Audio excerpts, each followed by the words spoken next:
My sibling has manipulated me with guilt my whole life. I finally said no, and now everything is falling apart. AITA for saying no? Hi Reddit. I'm using a throwaway because some of my friends know my main. I, 28F, have a sibling, Jenna, 32F, who has always had a way of getting what she wants, but not in the typical pushy, obvious way. Jenna's power lies in guilt and emotional manipulation. Ever since we were kids, she's made herself the poor, misunderstood victim in every scenario. And I somehow always ended up bending over backward to make things right, even when I didn't do anything wrong. Some examples: in high school, she failed a math class and convinced my parents it was because I wouldn't help her study, even though I did, and she just never showed up. I got grounded for not being supportive when she didn't get into her first choice university. She told everyone it was because I stole the spotlight with my own acceptance letter. We applied to completely different schools, by the way. At her wedding, she gave me 2 days' notice to write a speech because her original maid of honor dropped out. When I said I was nervous and unprepared, she cried and told me I was ruining her big day. This dynamic followed us into adulthood. Jenna still calls me in crises that are always somehow my fault. If I say no to anything, she says I'm being selfish, cold, or not like how we were raised.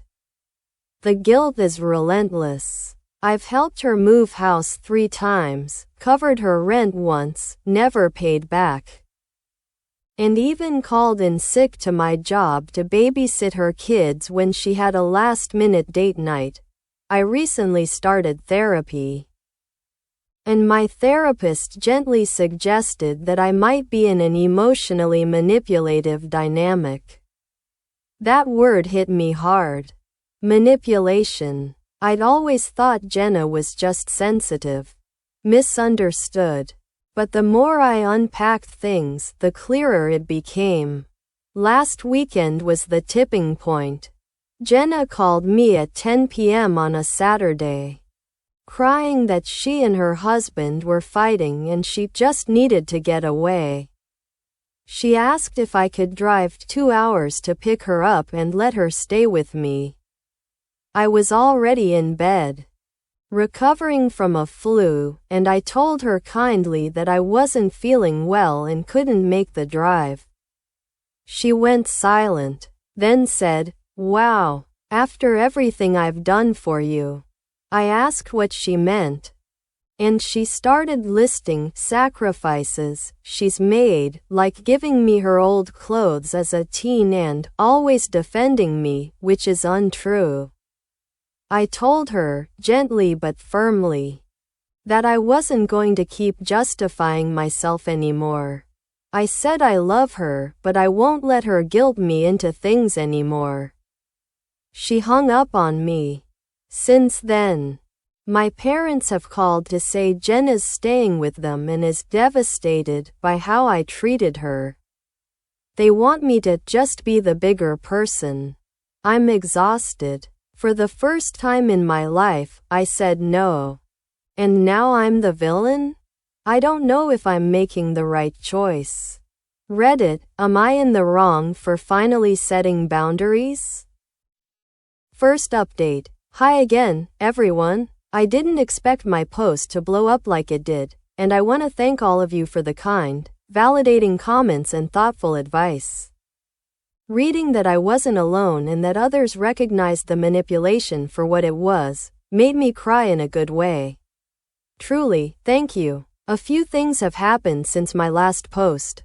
First, I wrote a letter to my parents. Not an angry rant, but a carefully worded message explaining how Jenna's behavior has affected me over the years. I emphasized that I love her and them, But I can't keep enabling the dynamic that's been draining me emotionally and financially. To my surprise, my dad called me after reading it and said he'd never looked at it that way before.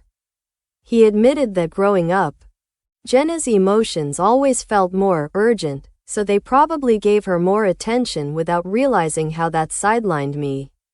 He apologized for making me feel like the peacekeeper all the time. That meant a lot. Unfortunately, my mom wasn't as understanding. She thinks families should always help each other, and that Jenna's just going through a hard time. When I said that Jenna's always going through a hard time when she needs something, Mom went quiet. Then accused me of picking a fight. As for Jenna, we haven't spoken directly, but she posted a long, vague Facebook status about being hurt by people who pretend to care but leave you when you're at your lowest. Several extended family members reached out to ask what happened. I didn't respond to any of them. I don't want to get into a social media mudslinging contest. Therapy has been helping. My therapist says I'm in the disenmeshment stage, which apparently means learning where I end and Jenna begins. It's messy, painful, and weirdly liberating. I miss her, but I don't miss the guilt. That tells me something. Final update. Hi Reddit. It's been a while. I thought I'd leave one last update, since so many of you asked how things would evolve, and they did, more than I ever expected. First, Jenna and I finally spoke. Not over text, not through other people, a real conversation, face to face. She asked to meet for coffee.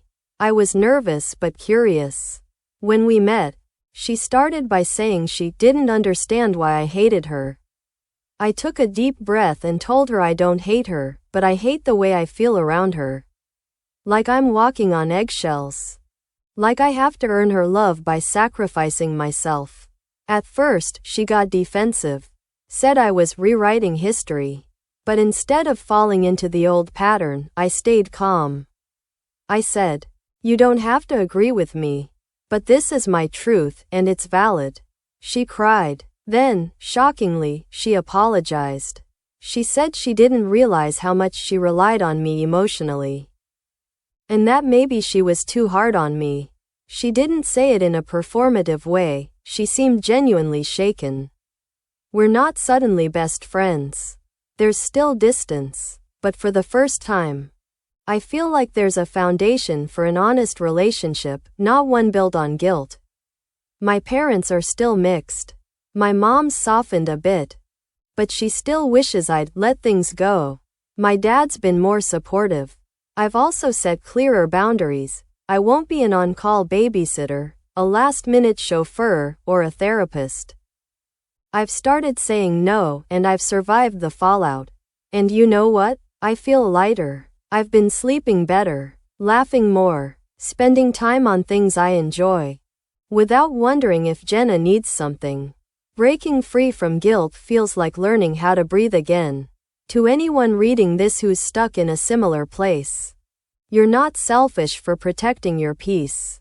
You're not cruel for saying no. And you're not alone. Thanks again, Reddit. You helped me find my voice.